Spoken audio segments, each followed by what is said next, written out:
Hey, Geekscapists, welcome to a brand new Geekscape podcast. And if this is your first Geekscape, what I like to do is sit down with storytellers. Usually they're pop culture. That's the stuff that I'm addicted to. So we're talking movies, video games, comic books, maybe some actors, maybe some video game voice actors, whatever you got that's pop culture. That's what I like to do. I like to find out about the stories they tell, why they tell them, where they come from. And if you've been on this ride with us for 15 years, then you know what to expect. If not, well, we've got a great show for you coming up. My good friend Liam O'Donnell, he's got a brand new movie coming out called Skylines. Now, you may not know this. Actually, if you've been listening to Geekscape this whole time, you will know this. I'm a Skyline fan. It's a movie that came out a couple of years ago, about 10 years ago. This movie came out, and I went to the theaters to see it. I like sci-fi movies. I love alien invasion movies. And that was the offering, and I went to see it, and I enjoyed it. You know what? Call me an Eric Balfour fan. I don't have a tattoo, but I do like the guy. I think he's charismatic, and I think he's a good lead. So I went to see this movie, and it was fun. And then I'm a super great Frank Grillo fan. I don't know if y'all remember my review of Warrior, but I enjoy Frank Grillo. That was, I think, the first time I saw him, and he was in Beyond Skyline, which was the sequel to Skyline. So I watched that, and I liked it. And now we've got the third movie, Skylines, and Liam had a part in all three of them. So I was super stoked to have Liam on the show coming up. A little bit of housekeeping. We still have a brand new show on the Geekscape network that would be called Bingetown TV, and The Mandalorian is finishing up this week. So I know the Bingetown kids are going to get together and they're going to talk about Mandalorian. So add Bingetown TV to your podcast apps. Go ahead and subscribe, share it with your friends, and if you like this show, go ahead and do the same for us. All right, let's bring Liam in. Let's talk some Skylines, and let's see what the story is. Liam, how you doing, brother? I'm doing great. Thanks for having me. I enjoyed that intro. I didn't realize you were a Skyline 1 fan. And one of the so the crowd. It wasn't a full theater, Liam. But no, I was probably at the theater because I was with like my wife and my dad and saw people leaving. You know, are you? No, what? It was like, okay, so Liam, you wrote and directed these last two Skyline movies, but yes. That first one is the Strauss brothers, and those guys were like the hot ticket in Hollywood at the moment. You know, they got an Alien versus Predator movie. I remember those guys were like the go-to effects dudes. Yeah. What was your involvement in that first Skyline movie? Well, I started working for them doing just treatments, which would be like, so, you know, a record company would send them songs for music videos, and then the ad companies would send them storyboards. And that was really what their directing career was before they did features. And so I would take, the song and pitch them ideas, and they'd pitch me back ideas, and I'd have a job to like write up this 3 to 5 page pitch. And that's how we kind of started working together. And then, you know, we would talk movies all the time. They're running this whole visual effects company, and I would just be like, "Hey, you want to go for a walk?" And we'll talk about movies. And then I'd work on them, and I just was kind of constantly like chirping alongside of them on like trying to get movies off the ground. And so then AVP2 came, and I basically did what I was doing for for their commercials and music videos for that, and worked on the pitch for them with that for months. And luckily, the greatest thing at be like 24 years old and get to work. That because I helped them so much with the pitch, they were like, "You should come up on set, and you can work on the previs and the trailer while we're filming, and kind of be like a consultant liaison that would go in between." Because the studio would suddenly call and have notes on like a previs or pages the next day, and they're on set. And so it was kind of this hybrid role that allowed me to get like my own like real film school there, and work on a movie that had practical aliens in it. So it was really, kind of a dream come true. And then for Skyline, it just came from, okay, they did that movie. That one actually made a lot of money, but wasn't the greatest critical reception either. And they had this apartment that Greg, the one of the brothers and owners of Hydraulics, had bought this penthouse apartment overlooking LA. And we were like, it was right around like Paranormal Activity and Cloverfield and District 9. Those are all kind of in the ether, and you're looking out at this view, and you're like, okay, like we should film something here. Obviously, one of those places in Marina del Rey. Yeah, it's it's the building down there, the Cove. It's in the movie. Yeah, it's right there at the end of the 90s. we made a deal with the building, like a ridiculously low deal, to just like have access to every location there for a month. And so that's what we did. And so that's like the whole script is like written around the found locations of like, okay, there's a parking garage, there's a pool deck, there's a helipad. So it is kind of like, it's like this building's highlight reel or something. But yeah, it almost feels like an indie movie, like the way you'd make an indie movie, but for like an estimated $10 million. Well, but the actual live action shoot, like the initial live action shoot, was $500,000. So that's insane. All the money came in later, you know, like right. I think we would have finished it cheaper if we weren't bought by Relativity and then Universal, like really like I think like a month after wrapping. We just showed them like the ending where they got sucked up from the helipad and some of the previs, and they were like, yeah, we can sell this. So it was kind of a short a stint. And then it was like, okay, now we've got this. They started spending all this money on marketing. So the VFX and the sound were just top of the line on that movie. So it ended up, we did a reshoot for some of the first act stuff, and that ended up like bumping our DGA numbers up, and it became like a $10 million movie. Yeah, what's insane, Geekscape, is a lot of the indie filmmakers who are listening to the show is when we make a film and then you send it to a distribution company, like that usually sometimes like the P&A usually sometimes doubles your budget. Like right off the bat, if you count the P&A for Skyline, it's like a $50 million budget. It's crazy. But that money that they put in, because the movie didn't do great domestically. It did, like, by today's standards, if you do like 22 million and you're a hit, but 10 years ago, and they spent like 30 something in P&A, it obviously was still in the red. But because they spent so much, it made so much money overseas, and it continued to have this like market saturation, like in DVD. So it was continuing to do pretty well in places that kept asking us about a sequel years after the fact. And so that was kind of where it was around 2013 where I was like, I got to get on top of this sequel thing, or it's going to slip through our fingers. And so that's when I said, like, I'll write this script for the sequel. We had a treatment all the way back from when Skyline came out. We had the treatment for Beyond Skyline, but I was like, I'm just going to go ahead and write this without spec it for you guys, but I want to direct. And they said to go for it. And so that's how that came about.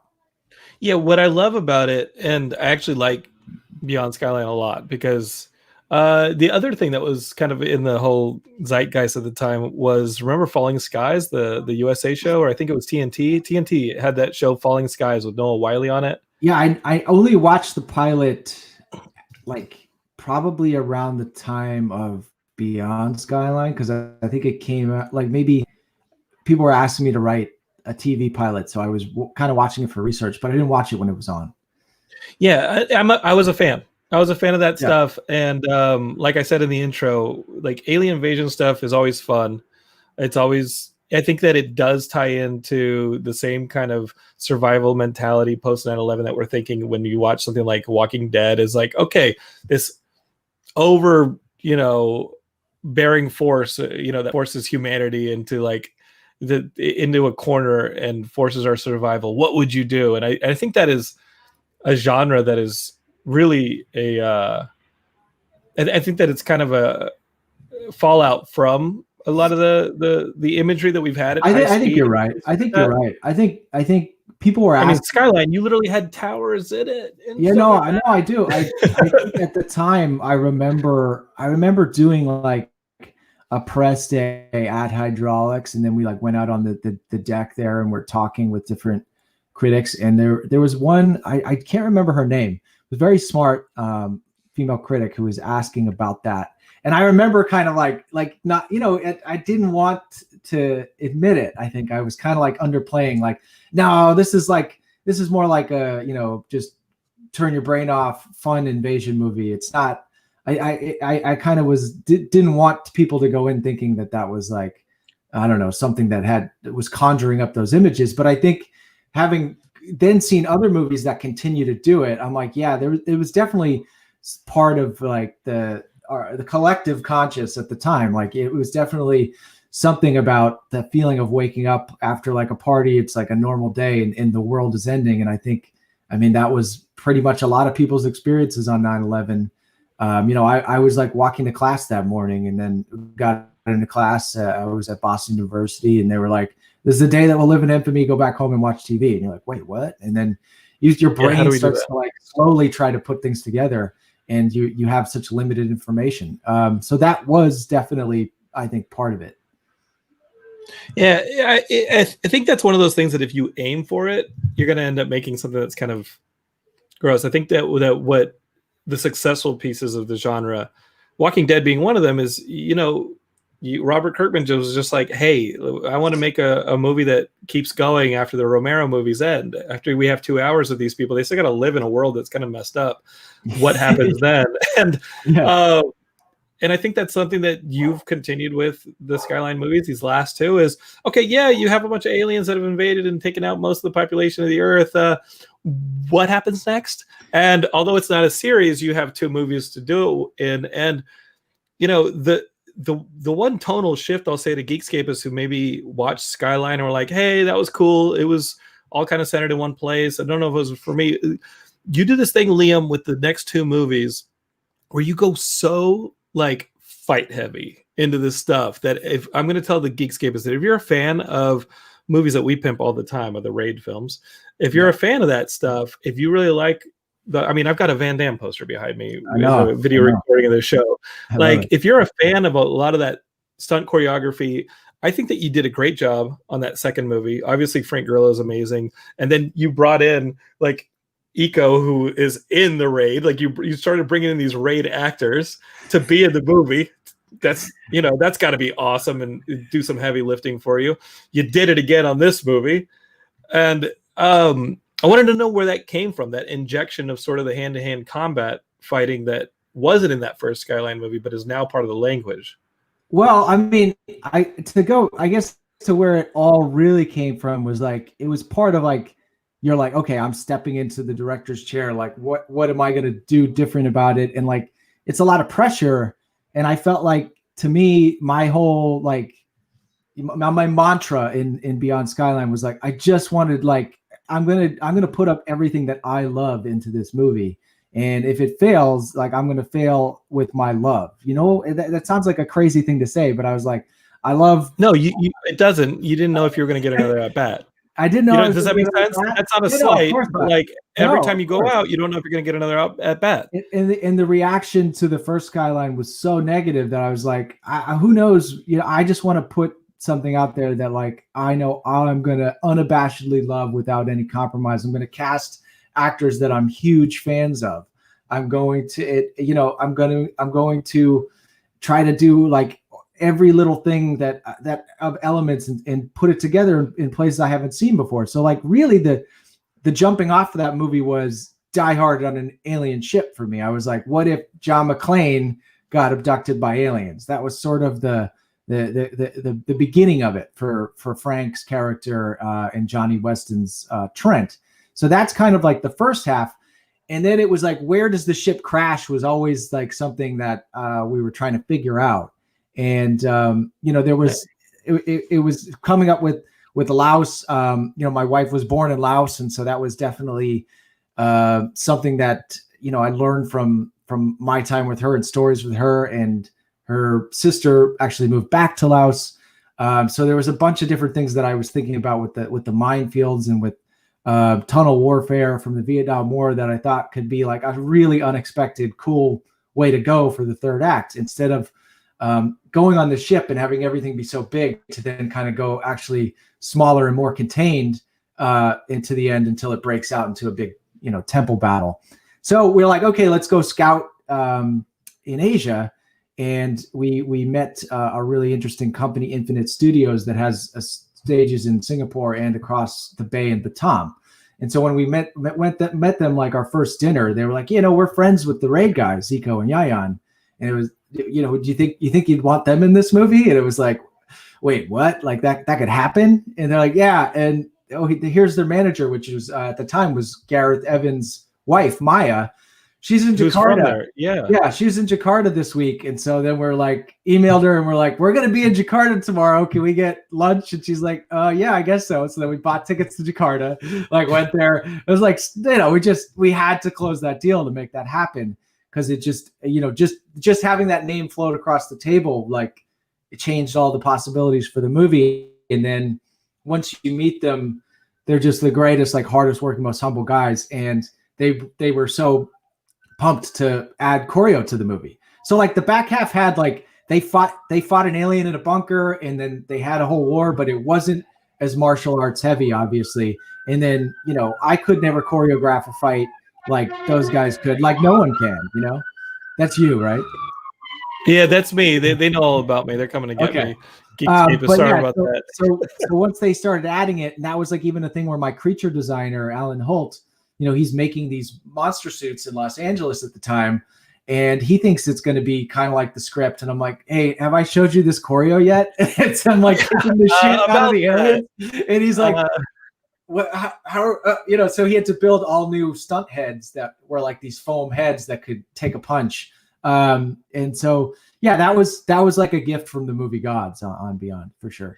And I mean, you've obviously seen those stories of Van Damme in the Predator suit, like early on, how Jean-Claude Van Damme was like in the Predator suit, and it looked like this giant, like praying mantis looking thing. They had like a really wonky suit, and the rumor is that he had just signed that contract with the Canon Films guys to do Cyborg and Kickboxer and stuff like that, and so he intentionally tanked the performance to get fired so that he wouldn't get injured in this thing. And that's a rumor, but once you start making these people, I'm guessing they can't see too well in these suits, and then they got to do this choreography that's pretty exact, where you're blocking with camera's pretty close in some of these shots, and with performers who are moving around quite a bit. What were some of the challenges there? Because again, you're redesigning some of the script and like the choreo on the fly. Yeah, I mean, the first thing we shot for a fight with the alien was the scene where the alien comes down into the bunker and fights Eco and kills a bunch of his guys and then fights him one-on-one. And the first take action, Anis Sherfois was the stunt performer. He stands up on the stilts, takes one step forward, and just falls right on his kneecap from 4 feet up. It was like, fuck. So those stilts were a real problem for us, and that ended up becoming like the bulk of our blooper reel over the credits of Beyond Skyline, because they just kept falling over all the time. And I tried them on at a gym, and I did it for a minute, and I was like, okay, I want to come down now. It's kind of a weird, like you're not used to like lifting weight up with your leg. You're used to. You learn to skateboard when you're like 3 feet tall because your center of gravity is so low. If you start learning to skateboard when you're 6 feet tall, you're completely wonky. Well, it's also like when you're in the gym, you're squatting, you're pushing down, but like you're not generally like tying weights to your feet and lifting up. And that's sort of the feeling that it's like a lot of strain on your groin, and it's not a great feeling in general. But those guys are all such, gifted athletes, gifted stuntmen.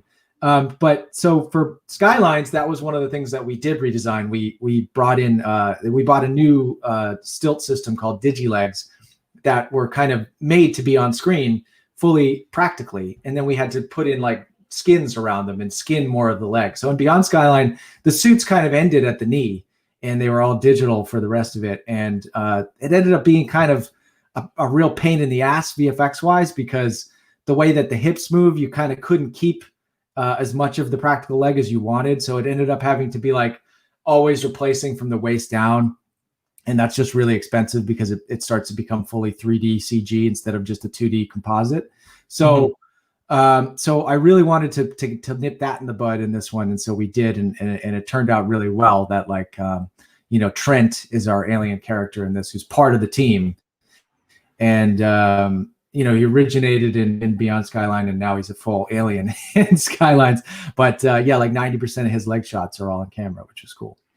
Well, I want to talk about that because in your first film, the first one, when you start having all these stunt, these hurdles to get around, and there's always going to be hurdles, but this one is actually pretty costly. When you start realizing that there need to be digital solutions to this, or redoing some of this, first time out of the gate directing, were you freaking out? How did you handle some of the stuff going on in your head when you start seeing these fires that need to get put out and you need to keep laying track down as the train is coming? What were some of the things that you'd tell yourself or your team to keep things moving? It's a great question. No one's. I like this. So we're like, this is like a nuts and bolts filmmaking podcast. Yeah, like the first movie, man. Like Beyond Skyline, the first movie directing. I mean, it was a real like getting thrown into the deep end of the pool with weights strapped around your neck, because I'm the first day we're filming in this rice paddy in Indonesia with Frank and Eco, and we have the whole cast coming together, and it starts raining like right away. It was like every day in Indonesia in the jungle, we'd get rained out for hours. And so it kept adding days. We kept falling behind schedule. Sets would get kind of swallowed. There's scorpions and snakes that you kind of like, you step on it and like you don't want everyone to see that it's right there. So it was really treacherous. I was just so happy that no one got injured in that fight, because we had choreographed and rehearsed the fight really well. But then once you get to the set and it rains right before the fight, the footing was so difficult. And we have literally Frank picking Eco up, throwing him. We did have a stunt double for when Frank gets like his neck slammed through a hut. But the stunt double, I was worried for him. That was kind of all the biggest fears of everything at the beginning. And then Greg Strauss, who was the producer who directed the first one, was kind of my backstop, helping me. He was shooting plates in the second unit. Hydraulics is like whole server goes down like 3 days into the shoot, and he has to go back to put that fire out in LA. So then it was like, okay, now I'm really handling this all. I had my producing partner, Matthew Chouse, but it was still like, it's a big movie for even just two people to be like putting out all the fires all the time. But yeah, like I just had like the confidence of, I guess, just this naivete in a lot of ways. I was just like, it has to happen. It's going to work out. And if anyone gets in my way, like the only thing I'll do is I'll just keep outworking people. So every time there would be, obstacles, I would just, keep going. And that happened in that movie all the way through post, because we couldn't build this huge set in the second act that was supposed to be all in camera in Indonesia, but to actually get Rock and Roll Trust to the stage there was going to cost hundreds of thousands of dollars, because it wasn't available there to make everything safe so that we could put the cast on wires. Because we have, cast members hanging upside down in alien cocoons and people jumping and fighting, big, huge tentacle monsters. So that couldn't be made safe. And we had to then shoot it later back in LA all on green screen, which was a pain in the ass just to shoot, because, it's so much action in such a small space, and you're kind of having to explain to everybody everything and not really working from the real set. But then afterwards in post, it ended up being like 500 more shots than was like we ever thought was going to be in the movie. So that movie ended up just stretching on and on. So when people are like, and then it came out 7 years later for the sequel, I started shooting that movie at the end of 2014. Then we had to break for Frank to do another movie. We finished it in May in Toronto. And then after that, it was like we did so many VFX for about 2 years. And then we kind of finished it early 2017, but Vertical didn't want it to release it until Christmas. So it was just a marathon, really. So there's so many different kind of points within that movie where I felt like, I had my back against the wall, even when we did a re-edit of it towards the end. The new editor came in. He was more, he's a veteran action guy, Sean Albertson. And, he's kind of looking at me as this young punk. He's going to show me. And I kind of was just like, we're going to become best friends and we're going to finish this movie together. And he was like, okay. And we did, because I just kept showing up every day. And I just kept being like, he had leaned out, he had taken out one of the fights, which was introduction fight with the neck stab. And I just kind of kept like doing like a little Chinese water torture, like a drip a day, until finally we found a way to put it back in at the last second. And he was like, it's okay. And I was like, just like, what are we doing? What are we doing here? People are here to see, Eco stab people in the neck. They're here for him. Like, why would we not have this in the movie? So, that was sort of like the only thing I can do is not quit and keep working as hard as I can, because like you said, you never know if you're going to get another shot at it. Would you suggest next time starting, just because you gotta establish that rhythm, and sometimes it takes several days to establish that rhythm? Would you suggest with just doing like some of the conversational scenes early on, and just be like, all right, let's do some basic coverage with some one-ers here and there, because we got to make sure the team knows how to work together before we start doing these crazy bigger set pieces? Yeah, I mean, I honestly feel like the schedule and the rain season would allow that. I think the producers were like, this fight's not bondable. Let's do it before the bond on the movie actually closes. Let's do all this crazy shit up front. And then, which is exactly what happened. I don't think the bond closed till like March, and we were there in December. So it was like, go get all this crazy shit that like no one's ever going to sign off on. There's that. Yeah, Geekscape is where we're making music videos. Always shoot the band first, in case you get thrown out of the location. Okay, like make sure if everything goes tits up, you at least have the band done, and then moving on. It's interesting about thinking about schedules and what to do first. I definitely think, especially working with like your lead first in a simpler scene is a great way to start off. And I think that's more of what we did in Skylines. Like we shot the green screen stuff at the beginning of the movie that was a continuation of Beyond, with just Lindsay and the suit actor for Trent, and it was like a half day. Like, let's just, because we only had 2 fully green screen sets, so it was like a half day. We even didn't call it a day; it was like an next day, and that was the first thing that we did, and it was great because it was like I could see that she came in so locked in. It was, I'd only worked with her with one day on Beyond Skyline, but she was like, we were talking about eye lines and where she wanted to look and pacing out the scene, and she's like, I really feel like I need to look at my brother right now. And like, you look at the big guy in the suit and you're like, oh yeah, she really believes that's her brother. This is going to work. This is amazing. So yeah, I definitely would do it that way. Yeah. And Lindsay Geekscape is like, she was on, this is Lindsay Morgan. She was on the 100. So she knows how to do the action stuff. She knows how to do the choreography, and she knows how to do it like at a TV pace too, which is much different than doing it on a film pace, where you have probably a bigger crew and a little bit more time to do it. It had to have been advantageous to have Lindsay come in with the mindset of, like you said, if I'm not locked in with my character, if I'm not locked in,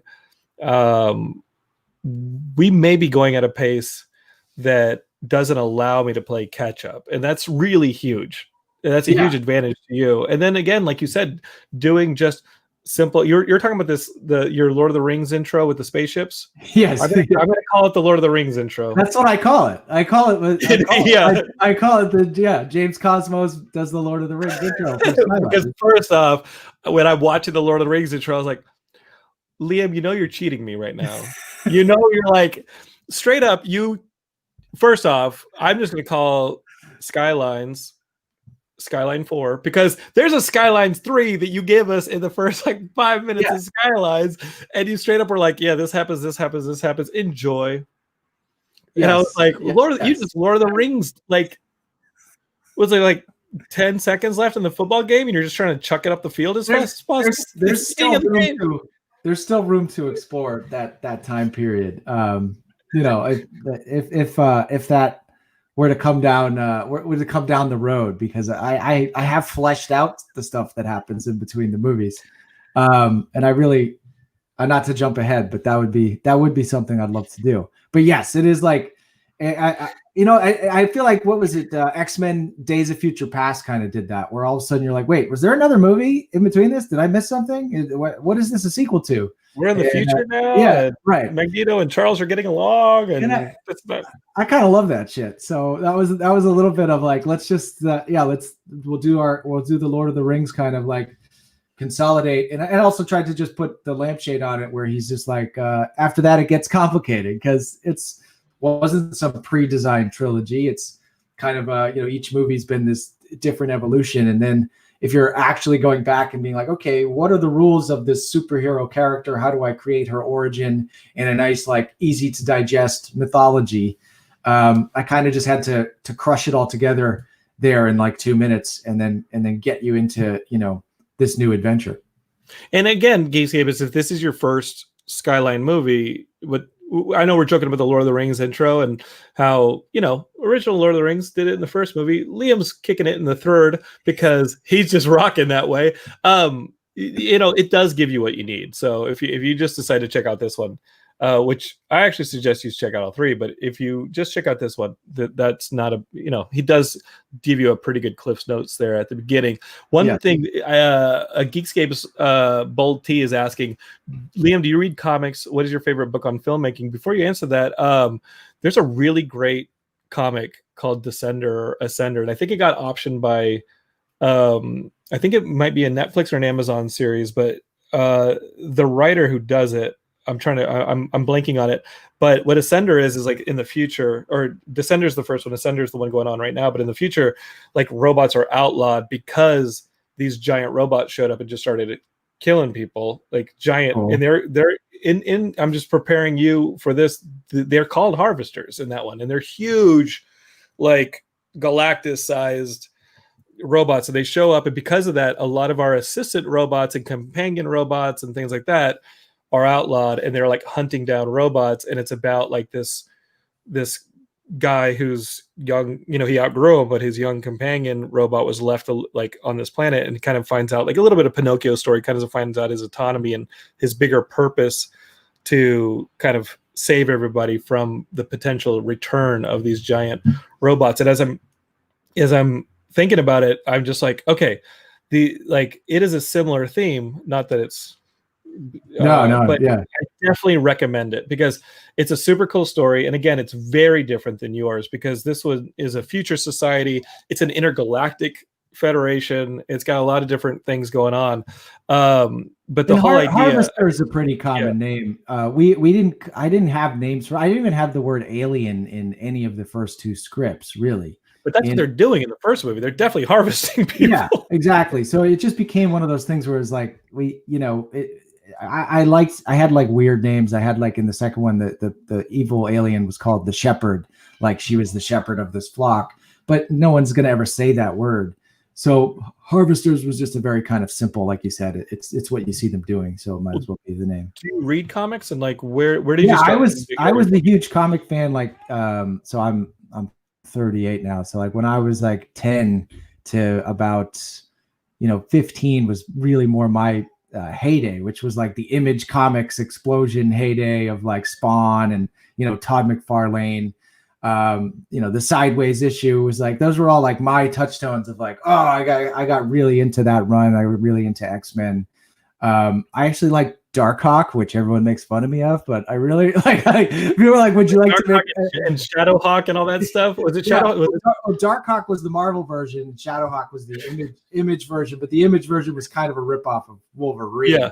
Yeah, totally. And that was Jim Valentino's thing. Yeah, and like Max and Pitt and all those, Sam Keith. So that's kind of where my comics like.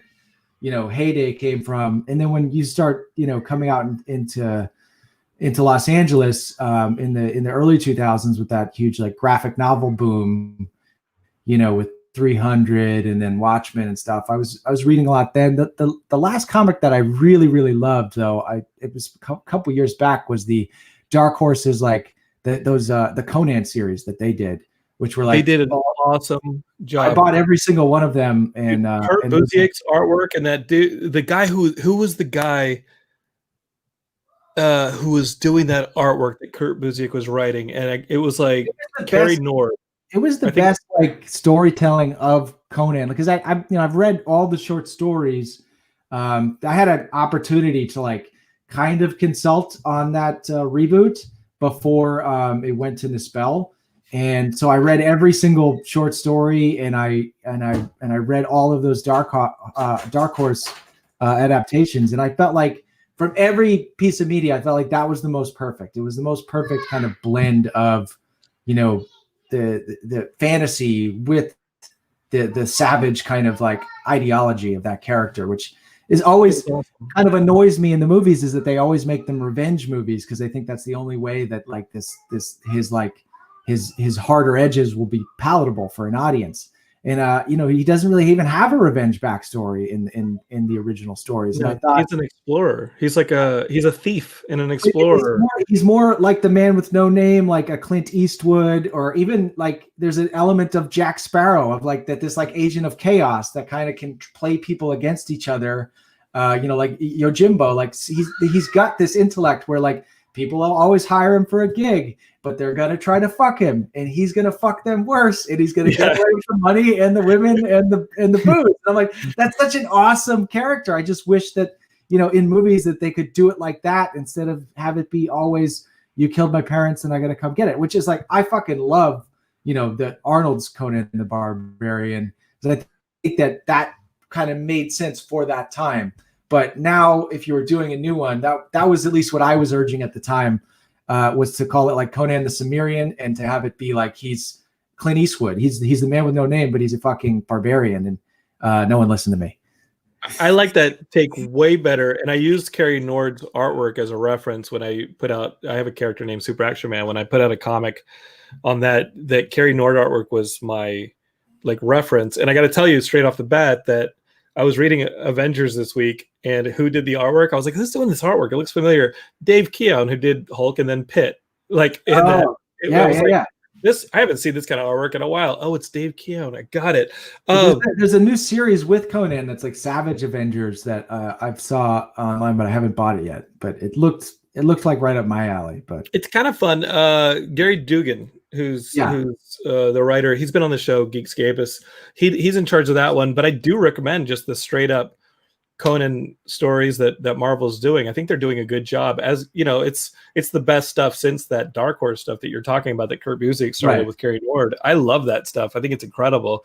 As far as getting into film school beyond work, once you're out of Boston University, like what are you doing? Like when you're working with these guys, you get the job. I've written a million treatments. We get it here in LA. Like it's just, you're constantly at bat. And you really, Geekscape is, if anything, your creative. One thing it does is it builds up the kind of creative just level you have to stay at for a long time. Yes, because you exhaust your mental force like really quickly. By like 8 p.m. you're just like useless. Yeah, I mean, I think I got really, really lucky because they were like they had this huge visual effects company, and then their directing career was like this side thing. So they needed to delegate a lot. So they delegated a lot to me. So it was kind of like going to director school and learning that part of it, but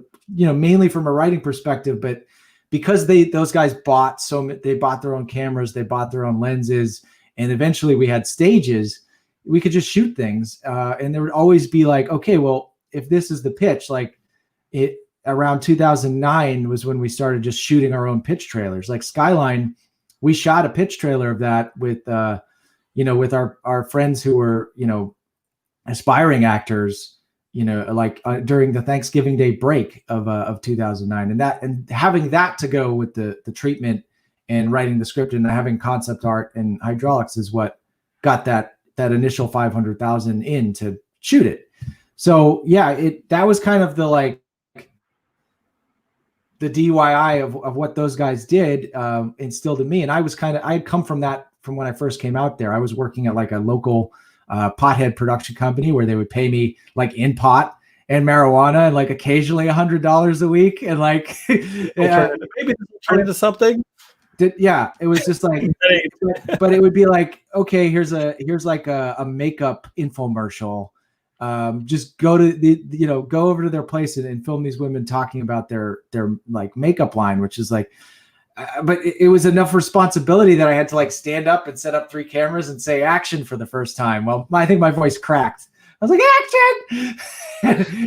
And so like, it's better to have that experience there than trying to, go and be in a real set and being like, okay, I need to get better at this. And so that you didn't want to have the makeup lady start punching each other and like you didn't want to start doing the choreography there and try. That would have been such a great. I probably would have actually had the business taken off if I just said like, okay, now you guys beat the shit out of each other.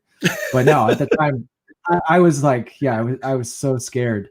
to do anything. But it's always just that feeling of like, there's a little bit of that, like no one really knows what they're doing, especially when you're starting out. And I think it's better to like reach across the aisle than to always be trying to reach up. Like you get people that are like on social media that contact you and they're like, what's my advice for becoming a filmmaker or becoming an actor? And it's like, you kind of have to like make movies with your friends and the people that within your social group. It's like, you can't just walk in and all of a sudden, you're going to be on this movie set, like just because you're a fan of them on social media. That's just not really how it works.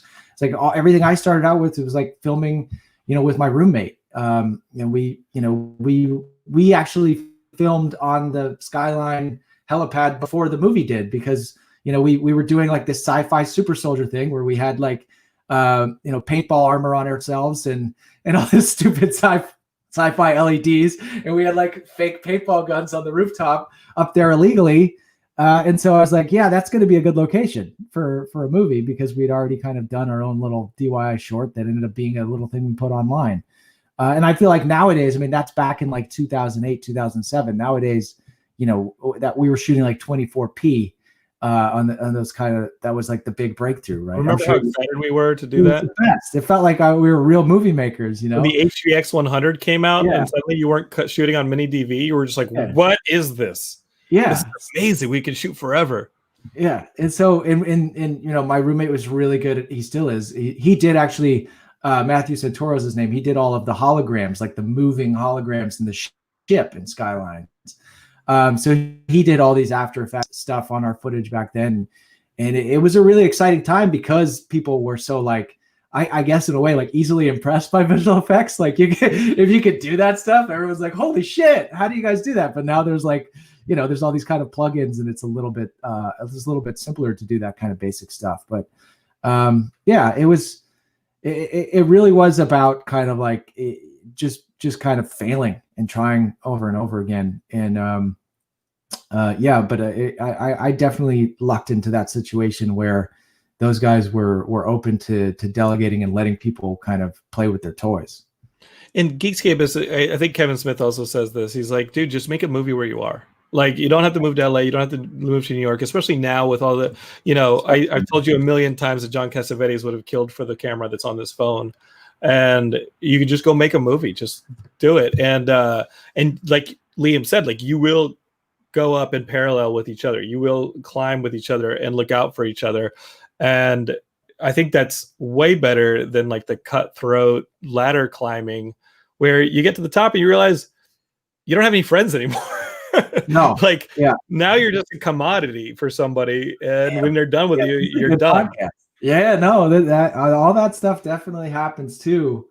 But I even think like I feel like that like me on the first movie I directed with Beyond Skyline, and you're working with this really great veteran actor like Frank, you're like kind of holding on for dear life because he knows what he's doing, and I'm kind of like, great, I think we're moving on. But getting that experience was fantastic. But it was like to then work with Lindsay, who had never been the lead of a movie before, who'd had all this great TV experience. But it was a lot more collaborative from my end, because I would be like really working on where we're picking our spots, because she is so good at like getting emotional or fighting back. She's got all this fire, and it's kind of like, the difference, I think, especially when you're in like an ensemble show like the 100, is that like when you're up to the bat, you got to like hit it out of the park each time.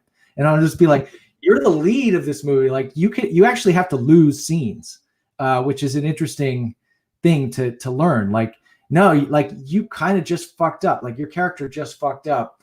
If you try to beat these guys in the next scene, instead of let them come at you and like show some vulnerability, then I think we're going to lose the audience here. So there'd be all these add colors to it. You can't just be at one note the entire time. Yeah. So and that was something that was really, really rewarding to work on with her, and she killed it. But it was like it was a like that saying, like reaching across instead of up. It was that more of like, okay, we're kind of both in the same part of our career, and we're trying to figure this out together. Mm-hmm. And what do you think, Liam? this movie in Geekscape, as you'll watch it, it leaves a little bit open for a fourth movie. Definitely hints at a fourth movie. Is that something you're interested in, or do you have somebody doing your mail right now that you're going to give the fourth movie to, who's writing your treatments at this point? No, I don't have. Yeah, my situation is not quite as. I have no ability to delegate a thing. Unfortunately, I wish I did. It's a hustle, and people, I think, get the wrong idea of it.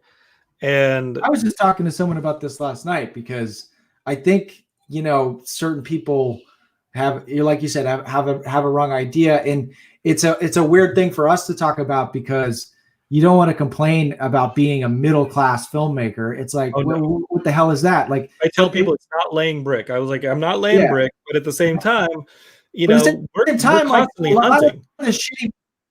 And a lot of the parts of the job would definitely be like better if you had millions of dollars, right? Like, it's hard to tell my wife that I've got to go away for 3 months and she's going to take care of 4 kids, and I'm not coming back with a $2 million check. You know what I mean? Like, they're all yours.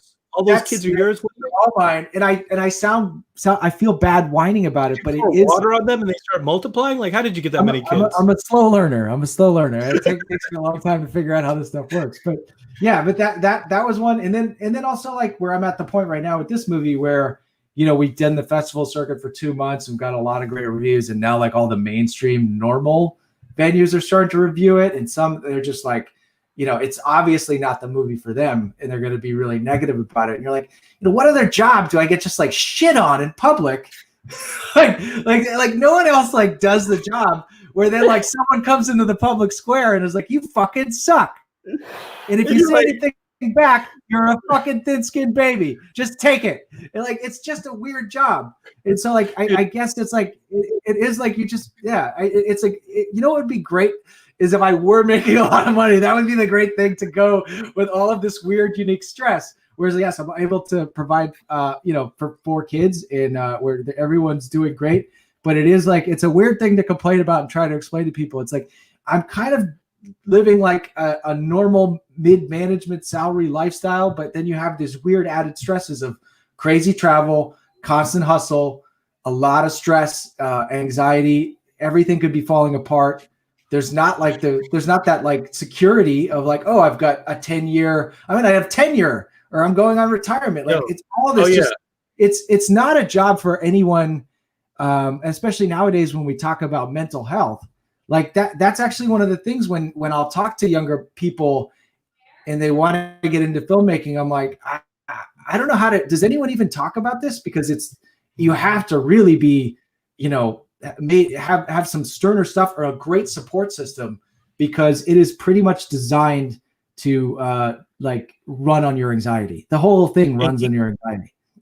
In Geekscape, is what Liam's saying is actually really important, because what we're doing when we do it right, when it's not handed to us, when we're doing it right, is we're creating something out of nothing, which is like modern alchemy, which is, if you want that safety that Liam's talking about, like, go ahead and think about med school or law school, because we're making something out of nothing. In the instrument, and I was talking about this earlier, that you need this kind of high, capacity for it, is you're making something out of nothing, and it's very exhausting. And if you're doing it right, like Liam's saying, you got to take it out from the inside. Because if you watch this Skylines movie, you're going to see that Liam is, he's like dropping stuff in the script that's like shout outs to some of his favorite movies. Like, I think I know what his shelf looks like. There's a couple Aliens references, like straight up off the bat. But I'm just like, yeah, whoa, all right. But because you're drawing from yourself, this sense of rejection that you get when you do get rejected, and you will get rejected, it can just be crippling. Our last film, Geekscapes, that you helped us fund, Chasing Fletcher Allen, like it got into a festival in India in May, and Heidi was like, are y'all having the festival? Because we've been in a few festivals that are all digital this year, as Liam's experienced, and they got back to us, yes, we're actually having the festival in May in India, and Heidi's like, can we go? Like, let's go. And I'm like, no, we're not going to India.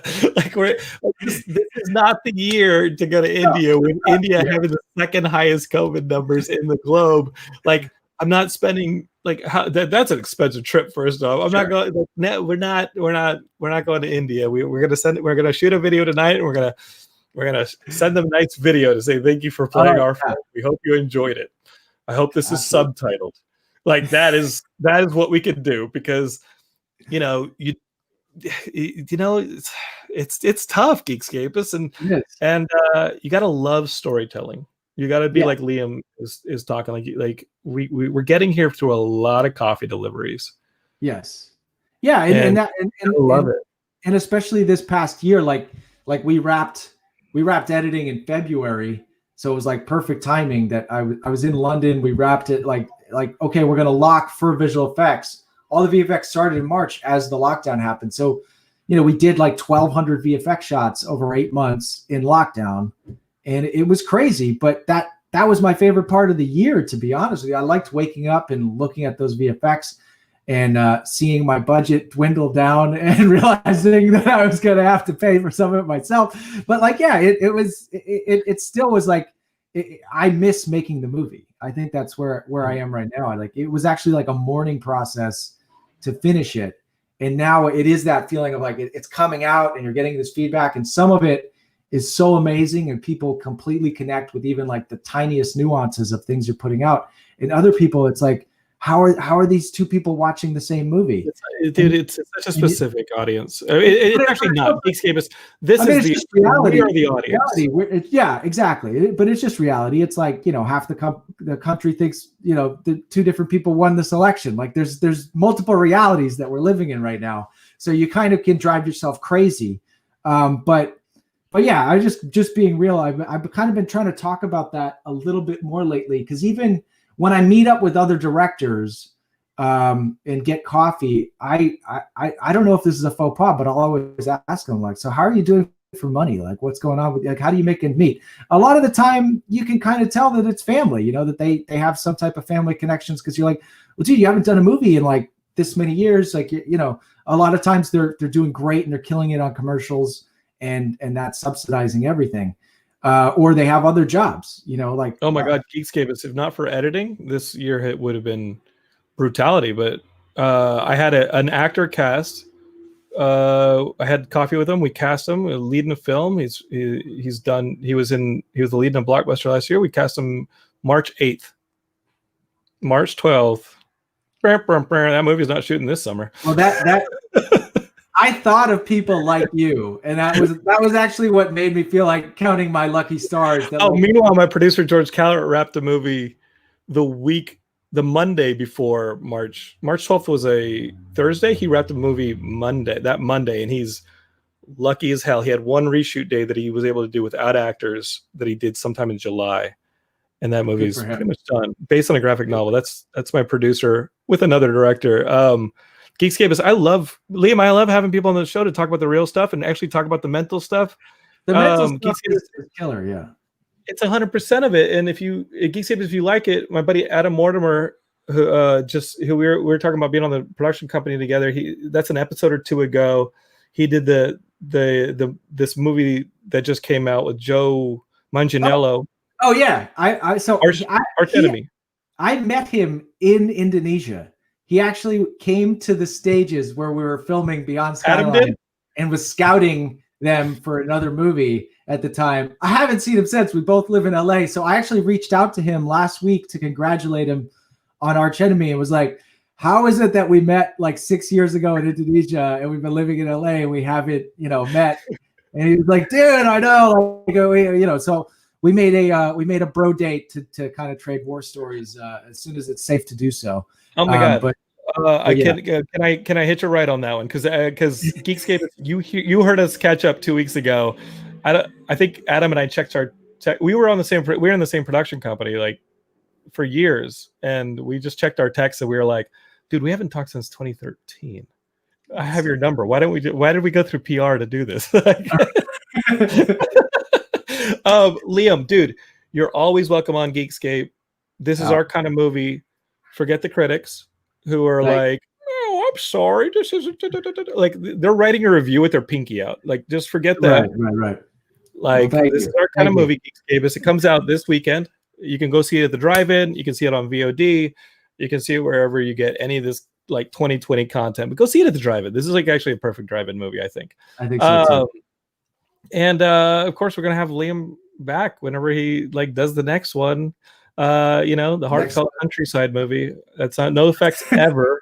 No effects, no stages. Just, no one will hire me unless the movie has like either a creature in it or a decapitation. Like no one's gonna fucking hire me unless. And guess what? I probably would add them if they hired me on a movie that didn't have it. So that's another little piece of advice I feel like I've been taking is like kind of typecast yourself that like the next movie I'm trying to get off the ground is a creature movie, but it's World War II setting, Arctic.